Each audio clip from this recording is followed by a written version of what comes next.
അപ്പോൾ ഒന്നാമത്തെ സിനിമ എന്ന് പറയുന്നത് ഡേവിഡ് ഫിഞ്ചർ സംവിധാനം ചെയ്തിട്ടുള്ള സോഷ്യൽ നെറ്റ്വർക്ക് എന്ന് പറയുന്ന സിനിമയാണ്.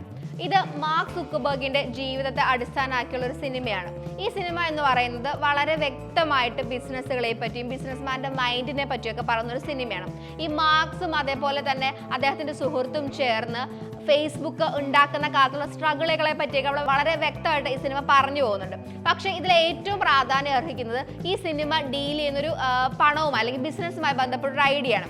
കാരണം ഈ മാർക്സും അദ്ദേഹത്തിന്റെ സുഹൃത്തുക്കളും വളരെയധികം കഷ്ടപ്പെടുന്ന കാലത്ത് മറ്റു സുഹൃത്തുക്കൾ ഇവർ ഇതേപോലെ തന്നെ ഉറക്കമുളച്ച് ഉറങ്ങാതെയും അവരുടെ ഏറ്റവും പ്രിയപ്പെട്ട കാര്യങ്ങളൊക്കെ മാറ്റി വെച്ച് കഷ്ടപ്പെടുന്ന സമയത്ത് അവരുടെ ഫ്രണ്ട്സ് പാർട്ടി ചെയ്യുകയും ചില്ല് ചെയ്യുകയും ഒക്കെ ചെയ്യുന്ന സീനുകൾ കാണിച്ചു കൊടുക്കുന്നുണ്ട്. പക്ഷേ ഈ സിനിമ പറയുന്ന ഏറ്റവും അടിസ്ഥാനപരമായിട്ടുള്ള കാര്യം മടിയന്മാരായിട്ടുള്ള ആളുകൾ ഇത്തരത്തിലൊക്കെ ചെയ്തു പോവുകയും വിജയിക്കണമെന്ന ആഗ്രഹമുള്ള ആളുകൾ ആ ലക്ഷ്യം ഫോക്കസ് ചെയ്ത് കഷ്ടപ്പെടുകയും ചെയ്യും. അങ്ങനെ ചെയ്യുകയാണെങ്കിൽ നാളെ വലിയ വിജയമൊക്കെ നേടാൻ സാധിക്കും എന്നുള്ളൊരു അടിസ്ഥാനപരമായിട്ടുള്ള ഫിലോസഫി പറഞ്ഞു പോകുന്നത് കൊണ്ടാണ് ഈ സിനിമയെ ഏറ്റവും മികച്ചൊരു ബിസിനസ് സിനിമയായി കണക്കാക്കുന്നത്. രണ്ടാമതൊരു സിനിമ എന്ന് പറയുന്നത് ബിഗ് ഷോട്ട് എന്ന് പറയുന്ന ഒരു സിനിമയാണ്. ഇതൊരു എന്താ പറയുക, ഒരു കോമഡി ജോണറുള്ള ഒരു സിനിമയാണ്.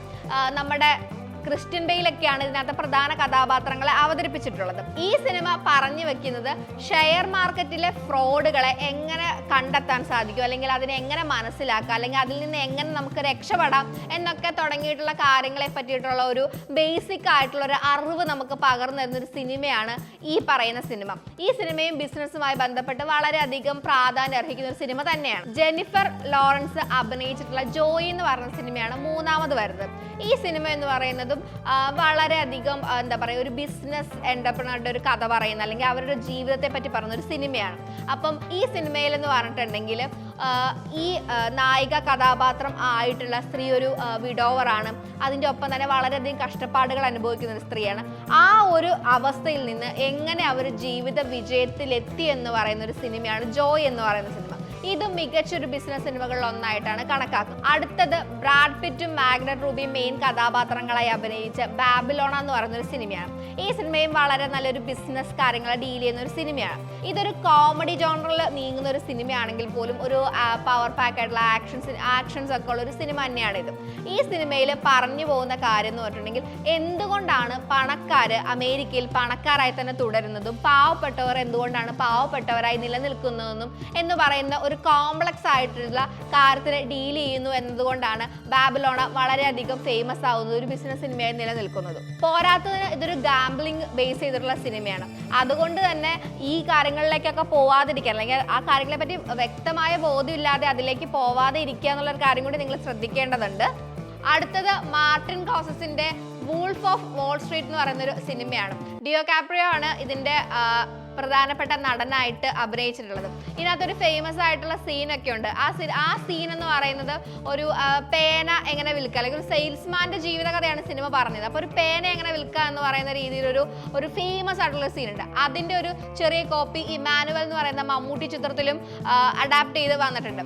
അപ്പം ഇത് ഭയങ്കര ഫേമസ് ആയിട്ടുള്ള ഒരു സിനിമയാണ്. അപ്പോൾ ഒരു സെയിൽസ്മാന്റെ കുത്ത് അഴിഞ്ഞൊരു ജീവിതത്തെ പറ്റിയാണ് ഇത് പറയുന്നതെങ്കിൽ പോലും എങ്ങനെ ജീവിത വിജയത്തിലേക്ക്, ഒരു ബിസിനസ്സുകാരൻ എന്ന നിലയിൽ ജീവിത വിജയത്തിലേക്ക് എത്താമെന്നും അല്ലെങ്കിൽ എങ്ങനെയൊക്കെ സെയിൽസിൽ ലാഭം ഉണ്ടാക്കാമെന്നും ഒക്കെ ഈ സിനിമ പറഞ്ഞു വെക്കുന്നുണ്ട്. അപ്പോൾ ഇതും മികച്ചൊരു സിനിമ. ഈ സിനിമയുടെ ഒരു പ്രത്യേകത എന്ന് പറഞ്ഞിട്ടുണ്ടെങ്കിൽ നമുക്ക് പല ആളുകളും സാധാരണ കോമൺ മനുഷ്യന് അറിയില്ലാത്ത ചില കാര്യങ്ങളുണ്ട്.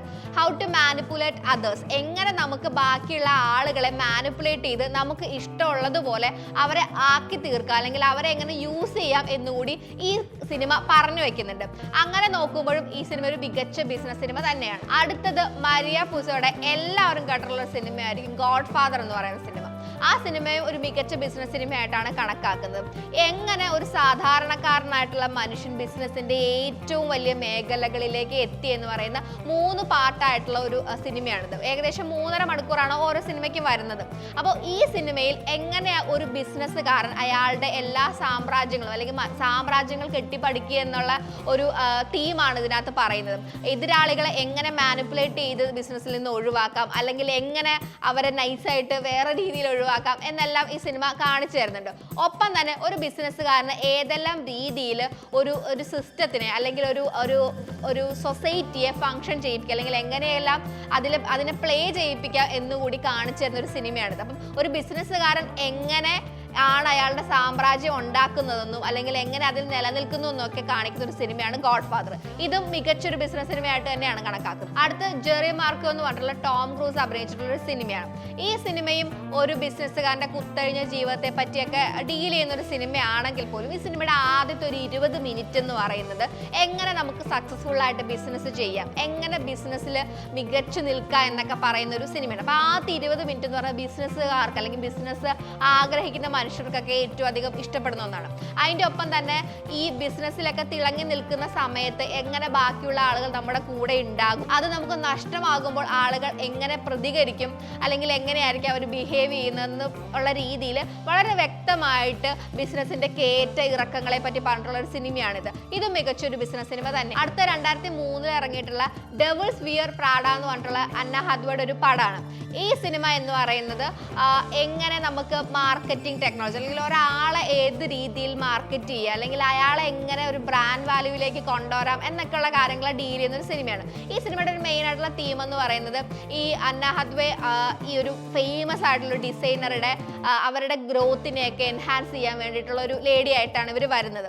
അപ്പം എങ്ങനെ ഒരു ടോക്സിക് ആയിട്ടുള്ള വർക്ക് കൾച്ചറിൽ നിൽക്കുന്നത് നമ്മളെ ദോഷകരമായിട്ട് ബാധിക്കും, എപ്പോഴാണ് നമ്മളത് ടോക്സിക് ആണെന്ന് തിരിച്ചറിഞ്ഞ് ഒരു പുതിയ മാറ്റത്തിൽ ചിന്തിക്കേണ്ടത് അല്ലെങ്കിൽ അങ്ങനെയുള്ള സാഹചര്യങ്ങൾ വർക്ക് ചെയ്യേണ്ടത് ആവശ്യമില്ല എന്നൊക്കെയുള്ള കാര്യങ്ങളെ വളരെ വ്യക്തമായി പറഞ്ഞു തരുന്ന ഒരു സിനിമയാണിത്. പക്ഷേ ഇതിൻ്റെ ഒപ്പം തന്നെ ഇത് ഒരു ബിസിനസ് സിനിമ ആകുന്നതിൻ്റെ കാരണം എങ്ങനെ പേഴ്സണൽ ബ്രാൻഡിങ് വളരെ രസകരമായിട്ട് ചെയ്യാമെന്ന് കൂടി ഈ സിനിമ കാണിച്ചു തരുന്നുണ്ട്. സിനിമയുടെ ഒരു അവസാനമൊക്കെ ആകുമ്പോഴേക്കും ഈ വളരെ ടോക്സിക് ആയിട്ടുള്ള ബിസിനസ്സിനെ അല്ലെങ്കിൽ ഈ ബിസിനസ് ലേഡി ബോസിനെയൊക്കെ വിട്ട് സ്വന്തമായിട്ട് ഒരു വഴി കണ്ടെത്തുന്ന അന്നേനെയാണ് നമുക്ക് കാണാൻ സാധിക്കുന്നത്. അതുകൊണ്ട് തന്നെ ഈ സിനിമയും ഒരു രസകരമായിട്ട് ബിസിനസ്സിനെ അല്ലെങ്കിൽ ബിസിനസ്സിന്റെ രീതികളെയൊക്കെ പറഞ്ഞു പോയിട്ടുള്ളതാണ്. അപ്പോൾ അതും നിങ്ങൾക്ക് ബിസിനസ്സുമായി ബന്ധപ്പെട്ട് കാണാൻ പറ്റുന്ന ഒരു സിനിമയാണ്.